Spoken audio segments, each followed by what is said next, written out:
Olá pessoal, sejam bem-vindos, eu sou o professor Ariovaldo, vou lecionar para vocês mais uma aula de Direito Constitucional e hoje vamos falar de poder constituinte. O poder constituinte é aquele poder que cria uma Constituição, que altera uma Constituição. Fazendo uma excursão lá na Revolução Francesa, antes da Revolução Francesa, nós tivemos Emmanuel Joseph Sieyès. Ele era ele era um religioso e ele fez um questionamento em relação ao Estado, à sociedade. Por quê? À época, a sociedade era dividida em primeiro estado, segundo estado e terceiro estado. O primeiro estado era o clero, o segundo estado, a nobreza, e o terceiro estado, a burguesia e a massa. A burguesia e a massa, o terceiro estado,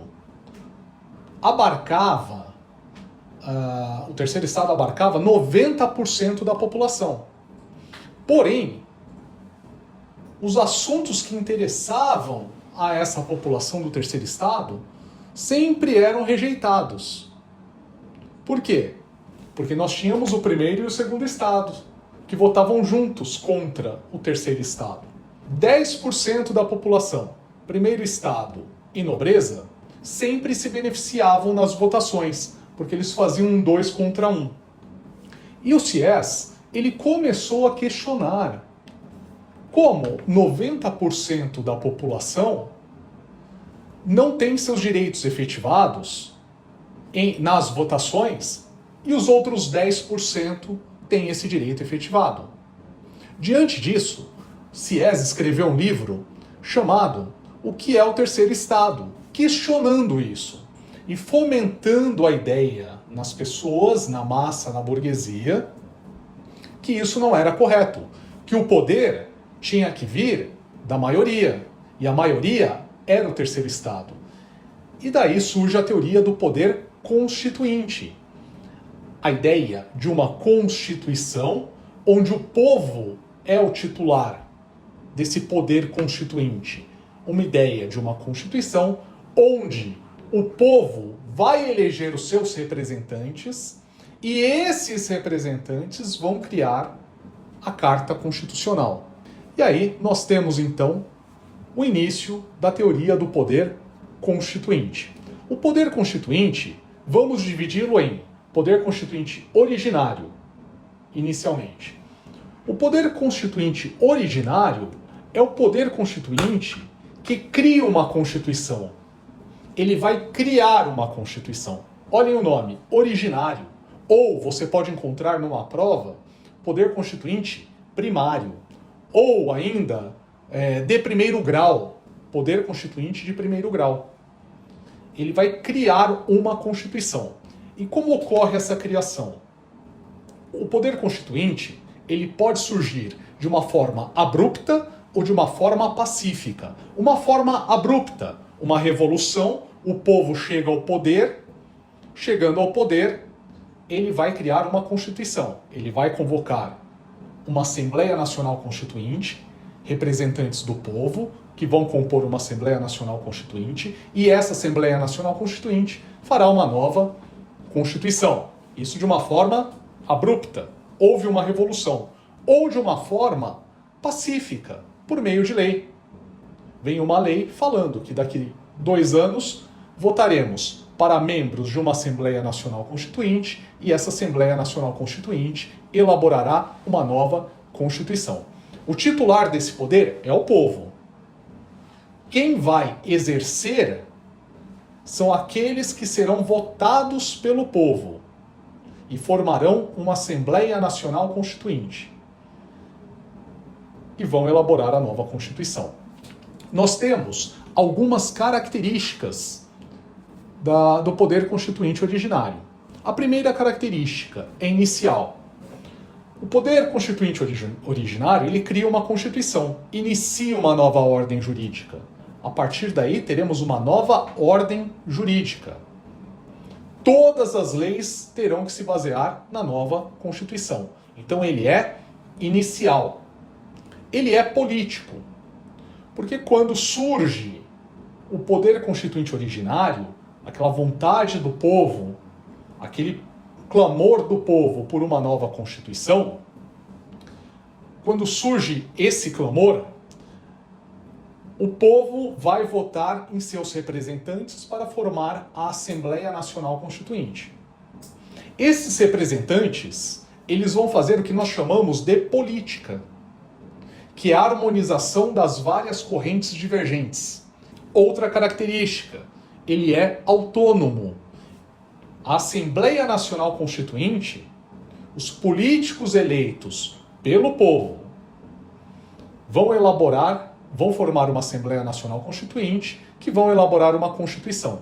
Eles podem colocar de forma autônoma qualquer assunto dentro dessa Constituição. Incondicionado. O próprio poder constituinte originário, na forma de Assembleia Nacional Constituinte, vai determinar como será feita, como será votada, por exemplo, a aprovação dessa Constituição.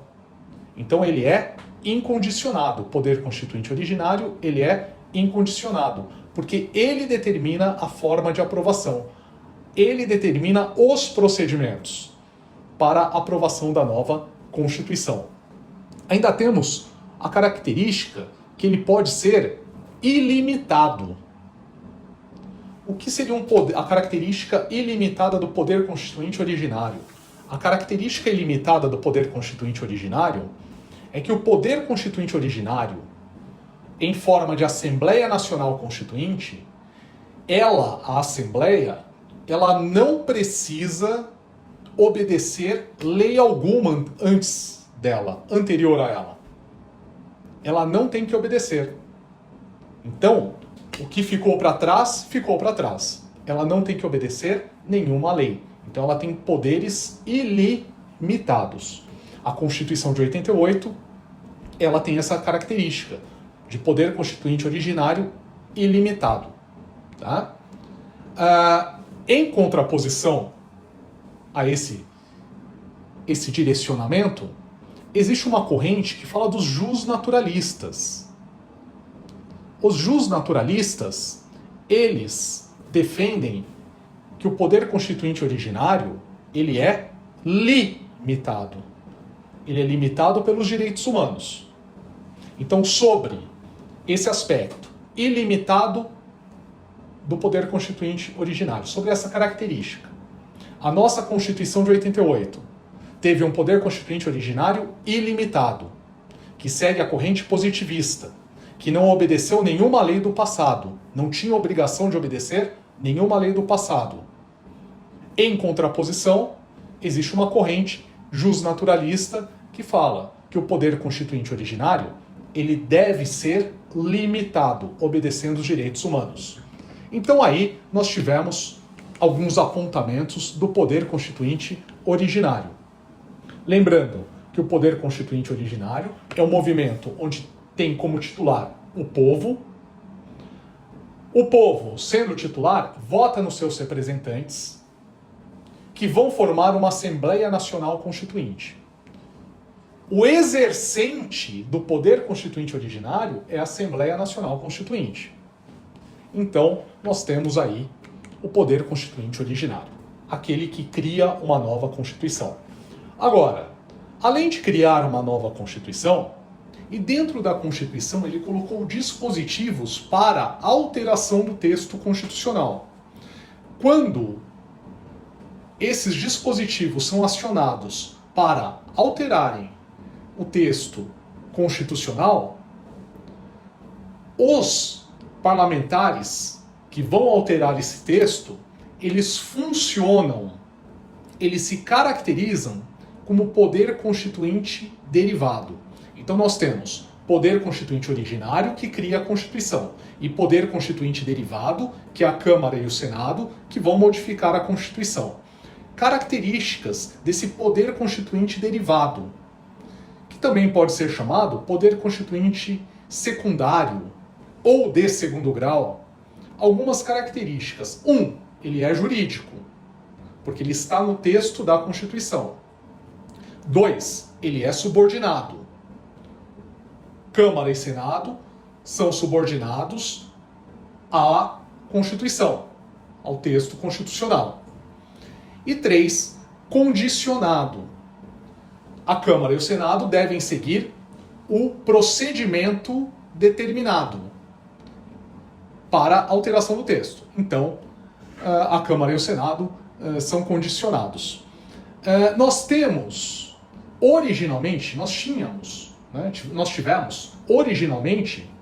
duas formas de modificação da Constituição. Uma pelo poder constituinte derivado de revisão e a outra pelo poder constituinte derivado de reforma. Vamos ver, inicialmente, o poder constituinte derivado de revisão. É o artigo 3º da DCT, onde fala que a Câmara e o Senado, eles poderão, Câmara e Senado, poder constituinte derivado, eles poderão alterar a Constituição de forma unicameral, ou seja, Câmara e Senado juntos, por maioria absoluta, após 5 anos da promulgação da Constituição. Então vamos lá. A Constituição foi promulgada pelo Poder Constituinte originário em 5 de outubro de 88. 89, 90, 91, 92, 93. Então, após 5 de outubro de 93, já poderia acontecer a revisão pelo Poder Constituinte derivado de revisão. E aconteceu em 1994. Em 1994, a Câmara e o Senado uniram-se em uma sessão unicameral, após 5 anos da promulgação, por maioria absoluta, modificaram 6 artigos da Constituição. Eles poderiam ter modificado 50, 60, 70 artigos, modificaram apenas 6. Eles poderiam não ter feito a revisão ali. A revisão poderia ter acontecido agora, depois de muito tempo que a Constituição foi promulgada, para atualizá-la. Seria uma grande revisão, seria uma grande atualização, mas resolveram fazer em 1994. E quais os requisitos para a revisão? Reunião unicameral da Câmara e Senado, os dois juntos, após 5 anos da promulgação e votação por maioria absoluta. Vamos ao slide. Artigo 3º da DCT. A revisão constitucional será realizada após 5 anos contados da promulgação da Constituição, pelo voto da maioria absoluta dos membros do Congresso Nacional em sessão unicameral. Ou seja, se vocês observarem, eu falei a revisão constitucional. Não pode existir outra revisão constitucional e isso já foi decidido pelo Poder Judiciário. Se quisessem mais de uma revisão constitucional, o Poder Constituinte originário teria descrito as revisões, mas não. O texto fala a revisão e já aconteceu em 1994. E eu coloco na tela aí para vocês as alterações que vocês visualizam nesse minuto, nesse instante. Já outra forma de alterar a Constituição é pelo Poder Constituinte derivado de reforma. Esta é a forma de modificação da Constituição atual. Desde a promulgação, o Poder Constituinte derivado de reforma, ele pôde atuar, ele pôde alterar a Constituição. O Poder Constituinte derivado de reforma, desde a promulgação da Constituição até hoje, ele pôde e ele pode alterar a Constituição. Nós temos alguns requisitos, porque o Poder Constituinte derivado de reforma, ele tem que seguir o texto constitucional. E o que o texto constitucional determina em relação a ele? O texto constitucional coloca algumas limitações. O Poder Constituinte derivado de reforma, ele tem que obedecer critérios. E vamos a essas limitações. Vamos a esses critérios. Primeira limitação. Limitação procedimental. Vou colocar na tela para vocês. A limitação procedimental é como é aprovada essa modificação da Constituição. Então vamos lá. Quem pode ingressar com um projeto de emenda constitucional? Somente o presidente da República, 1/3 dos deputados, 1/3 dos senadores, ou mais da metade da maioria das assembleias legislativas dos Estados-membros que aprovem a PEC por maioria relativa. Explico para vocês. Vamos lá. Presidente da República, ok, ele pode ingressar com a PEC. 1/3 dos membros da Câmara, eles podem ingressar com a PEC. Lembrando, são 513 deputados. Para ocorrer o ingresso com a PEC, com a modificação, com o projeto de emenda constitucional, tem que ter assinatura de 1/3, ou seja, 171 deputados no mínimo. Ou 1/3 do Senado Federal. São 81 senadores. Para os senadores ingressarem com uma PEC, pelo menos 27 senadores devem assinar a propositura da PEC. E ainda a maioria das assembleias legislativas dos estados e Poder Legislativo do Distrito Federal, que aprovem a PEC por maioria relativa. Então vamos lá, nós temos 26 estados mais o Distrito Federal, 27. Mais da metade do que 27, metade 13,5, mais do que a metade 14. Se 14 estados membros, as suas assembleias legislativas aprovarem uma PEC por maioria relativa, ela poderá ser apresentada no Congresso Nacional para alterar a Constituição. Esse é o procedimento para a apresentação da PEC. Lembrando, não cabe alteração do texto constitucional por meio de iniciativa popular. Não consta no artigo 60, onde determina a atuação do poder constituinte derivado de reforma, a alteração do texto constitucional por meio de iniciativa popular. Existe uma corrente que é favorável a isso, mas é uma corrente minoritária. A majoritária diz que não cabe PEC de projeto de emenda constitucional. Seguindo, apresentada a PEC, ela terá que ser votada. E eu coloco aqui para vocês um slide como ela é votada. Ela é votada em 3/5 duplo turno nas duas casas. 3/5 é o quórum de aprovação. Precisa ter 3/5 na Câmara e 3/5 no Senado. Em duplo turno, precisa ter dupla votação na Câmara e dupla votação no Senado. Então são 4 votações, 4 aprovações por 3/5. 2 na Câmara e 2 no Senado. E aprovação nas duas casas, na Câmara e no Senado. Então uma PEC, ela tem que ter aprovação por 3/5 de quórum, tanto na Câmara quanto no Senado, em duplo turno, ou seja, 2 votações na Câmara e 2 votações no Senado, nas duas casas, Câmara e Senado. Seguindo esse procedimento, a PEC estará aprovada. Professor, e se conseguir 3 aprovações? 2 vezes na Câmara, 1 no Senado. E a última votação no Senado não chega a 3/5. Eles não obtêm 3/5. Aí a PEC será arquivada, porque precisa aprovação 4 vezes. 2 vezes na Câmara, 2 vezes no Senado. 3 não. 3 arquiva. E ainda, aprovada a PEC, ela será promulgada. Quem promulga a PEC? E eu coloco no slide aqui para vocês, tá? O parágrafo 3º do artigo 60, onde fala: a emenda à Constituição será promulgada pelas mesas da Câmara dos Deputados e Senado Federal, com o respectivo número de ordem. Se a última foi a PEC, o projeto de a emenda constitucional número 100, a próxima será 101. Mas a promulgação ocorre pelas mesas, pelos membros das mesas.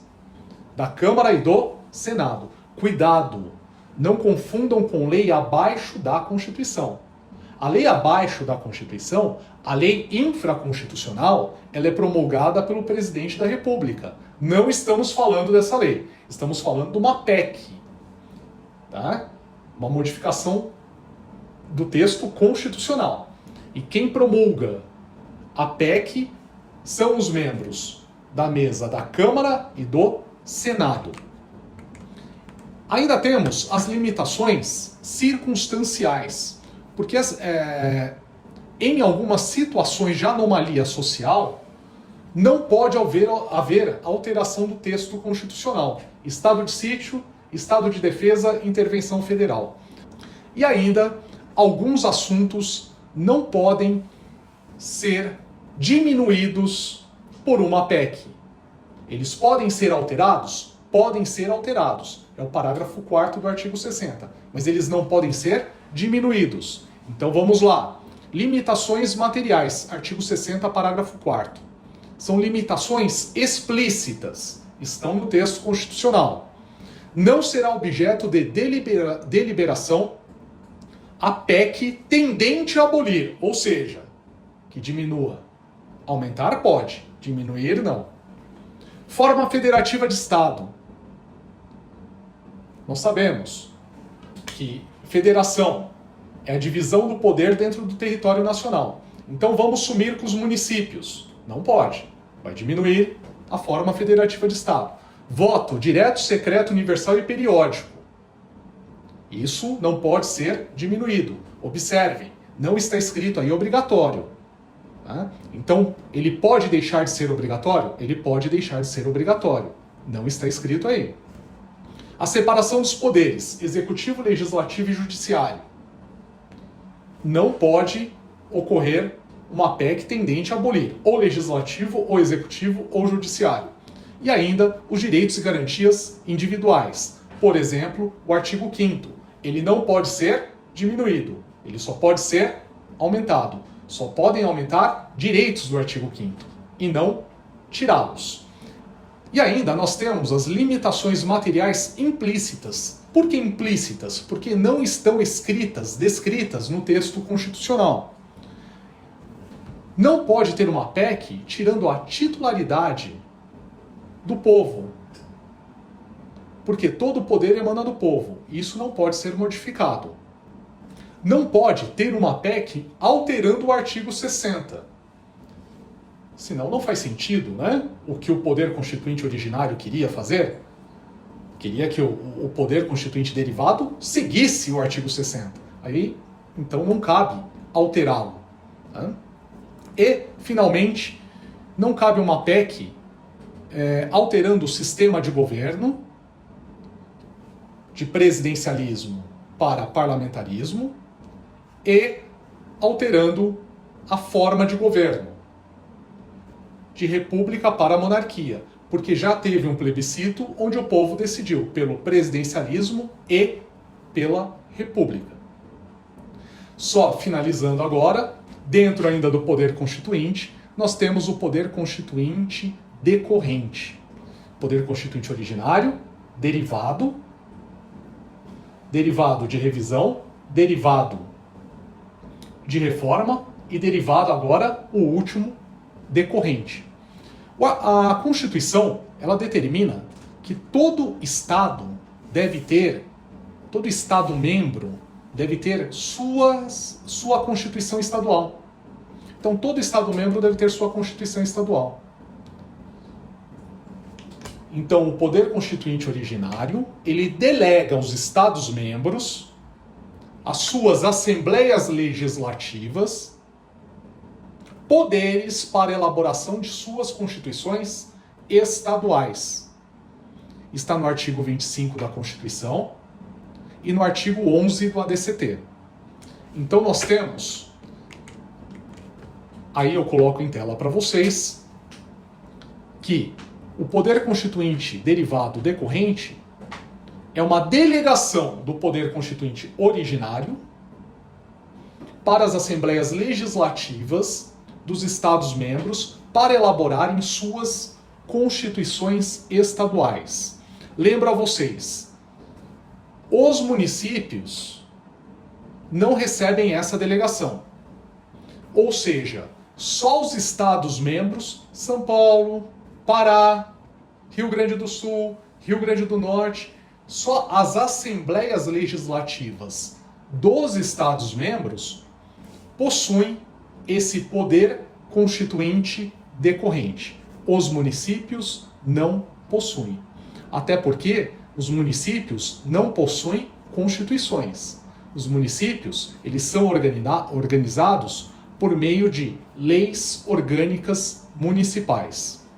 Apenas uma observação. O Distrito Federal, ele não é um estado, ele não é um município, ele é um território neutro. Ele é organizado por uma lei orgânica do Distrito Federal.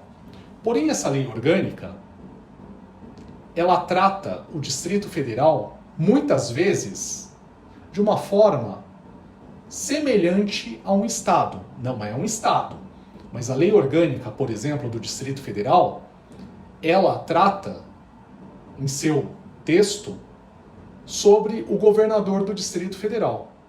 Isso é semelhante a um estado, porque uma Constituição estadual vai tratar do governador daquele estado.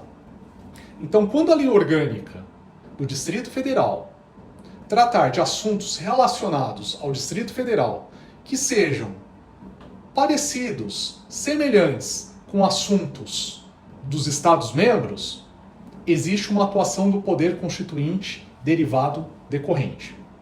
E assim eu termino essa aula, agradeço a presença de todos e um forte abraço.